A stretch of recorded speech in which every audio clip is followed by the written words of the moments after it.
दोस्तों नमस्कार। मैं Atul Sharma, district prosecution officer. आज आपके सामने एक संक्षिप्त बिंदु ट्रांजिट रिमांड के बारे में चर्चा करने के लिए उपस्थित हुआ हूँ। देखिए, यदि हम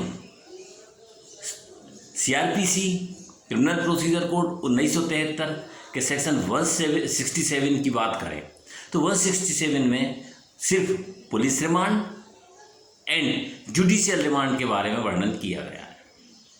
ट्रांजिट रिमांड के बारे में क्रिमिनल प्रोसीजर कोड में कहीं भी कोई वर्णन नहीं किया गया है। फिर भी ट्रांजिट रिमांड पुलिस द्वारा मांगा जाता है, न्यायालय के द्वारा उसे स्वीकृत भी किया जाता है। तो किस प्रोविज़न के तहत कोर्ट, मजिस्ट्रेट कोर्ट किस प्रोविज़न के तहत ट्रांजिट रिमांड स्वीकृत करती है, यही आज हमारे चर्चा का विषय रहेगा। दोस्तों, यदि हम सेक्शन 57 ऑफ सीआरपीसी देखें तो उससे स्पष्ट होता है कि यदि किसी अपराध में अन्वेषण 24 घंटे के अंदर पूरा नहीं होता है तो उसे यात्रा का समय निकाल कर स्थानीय अधिकारिता वाले मजिस्ट्रेट के समक्ष प्रस्तुत करना होगा। इसी के साथ यदि हम 167 देखते हैं तो 167 में स्पष्ट है, 167 सब क्लास 1 में, कि यदि 24 घंटे के अंदर किसी अपराध का अन्वेषण पूरा नहीं होता है तो धारा 57 के प्रावधानों के अनुसार को दृष्टिगत रखते हुए निकटतम मजिस्ट्रेट के समक्ष अभियुक्त को प्रस्तुत कर दिया जाना चाहिए। देखिए, section 57 of CrPC as well as section 167 CrPC को एक साथ पढ़ना पड़ेगा, क्योंकि 167 सीआरपीसी में 57 का वर्णन किया गया है कि 57 के तहत यदि अन्वेषण पूरा नहीं होता है उस कंडीशन में निकटतम मजिस्ट्रेट के समक्ष पेश किया जाएगा। वहीं सेक्शन 57 में भी यह कहा है कि सेक्शन 167 सीआरपीसी के विशेष आदेश के अभाव में, यानी अब अगर हम पुनः इसको 57 को देखें तो उसमें लिखा है कि यदि किसी अपराध में अन्वेषण 24 घंटे के अंदर पूरा नहीं होता तो 167 सीआरपीसी के किसी विशेष आदेश के अभाव में यात्रा का समय निकालकर 24 घंटे के अंदर अभियुक्त को न्यायालय के समक्ष पेश करना पड़ेगा, स्थानीय अधिकारिता वाले न्यायालय के समक्ष।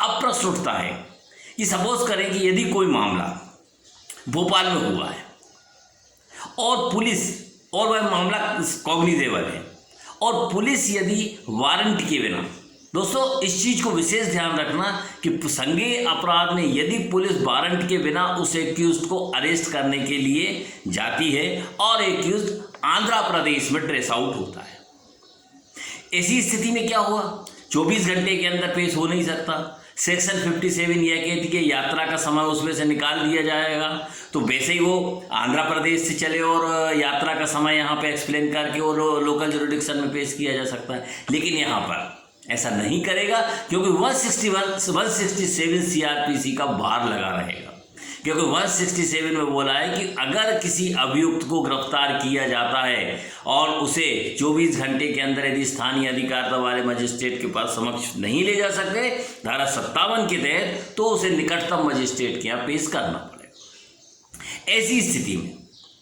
पुलिस केस डायरी के साथ एक्यूज्ड को निकटतम मजिस्ट्रेट के समक्ष 167 के प्रोविजन के अनुसार प्रस्तुत कर देती है। 167 के तहत वही धारा 57 का जो रिमांड देना है वह रिमांड वहाँ से स्वीकृत होता है और उसको यात्रा में उससे पूछ लिया जाता है कि यात्रा में आपके लिए कितना समय लगेगा, और उसमें कुछ प्लस करके उसके लिए परमिट कर दिया जाता है, वो एक्यूज्ड को लेके आता है।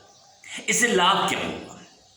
अब आपके मन में ये प्रश्न जरूर आ रहा होगा कि जब सेक्शन 57 में भी स्पष्ट है कि यात्रा का समय निकालना है तो फिर इससे क्या लाभ? देखिए, इससे ये लाभ होगा कि सपोज करें कि यात्रा के समय में मान लीजिए कि 2 दिन लगते हैं, लेकिन किसी कारण से ट्रेन खराब हो जाए, पुलिस अपने व्हीकल से लेके आ रही है, व्हीकल खराब हो जाए, अन्य कोई घटना हो जाए, या सबसे बड़ी बात यात्रा के दौरान अभियुक्त फरार हो जाए, तो इन सब विपदाओं से निपटने के लिए, इन सब समस्याओं से निपटने के लिए हम उसे निकटतम मजिस्ट्रेट के समक्ष पेश करके हम रिमांड लेकर हम उसको रेगुलाइज कर लेते हैं, उसको लीगल कर लेते हैं और यात्रा का समय हम निकटतम मजिस्ट्रेट से ले लेते हैं और उसके बाद हम उसको स्थानीय अधिकारिता वाले मजिस्ट्रेट के समक्ष सेक्शन 57 में पेश करते हैं। तो सेक्शन 57 में चूंकि लिखा है कि 167 के आदेश के अभाव में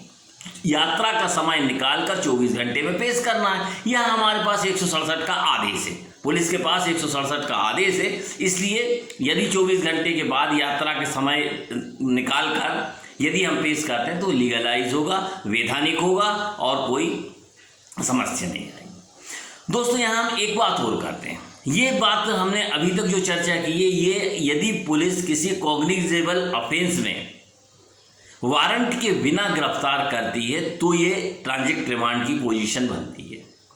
अब आपके मन में एक प्रश्न आना लाजमी है कि यदि कोर्ट के द्वारा वारंट इशू किया गया है, सपोज करें 299 ऑफ सीआरपीसी के तहत चालान पेश कर दिया, एक्यूज्ड एब्सकॉन्ड है, वारंट कोर्ट ने जारी कर दिया, या कभी कभी स्थायी वारंट जारी कर देते हैं, जिसको बोलते हैं जो स्थायी वारंट के बेमियादी वारंट जारी कर दिया।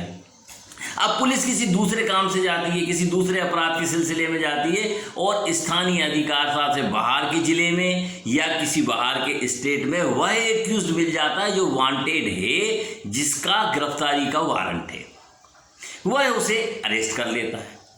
तो देखिए दोस्तों, यहाँ विशेष ध्यान रखें, यहाँ कवर होगा सेक्शन 76 ऑफ सीआरपीसी से।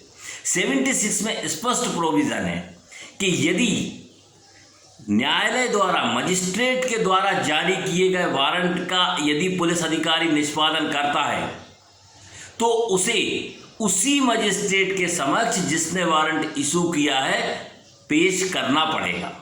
इसका 76 का प्रोविजो भी कहता है कि यात्रा का समय उसमें से निकाल दिया जाएगा। तो दोस्तों, यदि पुलिस के पास किसी अभियुक्त का गिरफ्तारी वारंट है, बेमियादी वारंट है, तो फिर उसे ट्रांजिट रिमांड लेने की आवश्यकता नहीं है, उसे निकटतम मजिस्ट्रेट के समक्ष पेश करने की आवश्यकता नहीं है। क्यों?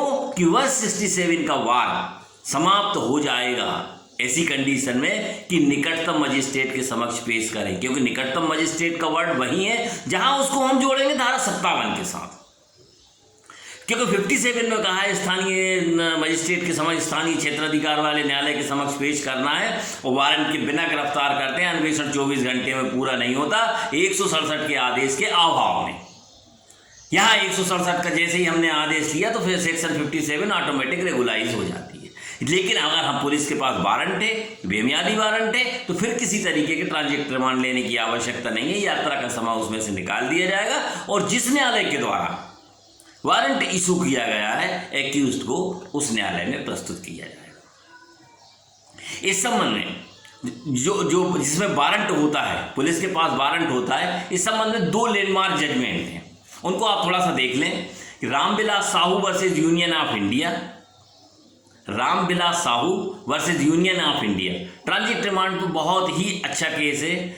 इसके अतिरिक्त गौतम नावलेकर वर्सेज दिल्ली प्रशासन, ये 2 केस ट्रांजिट रिमांड के बारे में यदि आपने इनका अवलोकन कर लिया तो निश्चित रूप से ट्रांजिट रिमांड में कोई परेशानी नहीं आएगी। ऐसा मैं इसलिए विशेष रूप से कह रहा हूं कि ट्रांजिट रिमांड के बारे में सीआरपीसी में कोई भी प्रोविजन नहीं है। ट्रांजिट रिमांड के प्रोविजन हमें सेक्शन 57 और उसके साथ सेक्शन 167 सीआरपीसी को पढ़कर ही निकालना होंगे।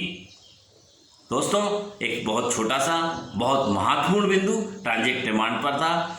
समराइज करने के लिए मैं दोबारा बोल रहा हूं कि यदि पुलिस वारंट के बिना गिरफ्तार करती है तो ट्रांजिट रिमांड की आवश्यकता पड़ती है, क्योंकि 167 के प्रोविजन का भी पूर्ति हो जाती है और सेक्शन 57 ऑफ सीआरपीसी के प्रोविजन की भी पूर्ति हो जाती है। किंतु यदि पुलिस के पास गिरफ्तारी वारंट है, बेमियादी वारंट है, तो फिर ट्रांजिट रिमांड लेने की कदापि आवश्यकता नहीं। दोस्तों, मेरा वीडियो आपको कैसा लगा? आप हमेशा की तरह कमेंट्स बॉक्स में जाकर मेरे को अपने सुझाव दें, जिसके आधार पर मैं और सुधार करने की कोशिश करता हूँ। आप मेरे चैनल को लाइक करें, सब्सक्राइब करें। धन्यवाद दोस्तों, अगले किसी टॉपिक के साथ पुनः मिलते हैं। धन्यवाद, नमस्कार।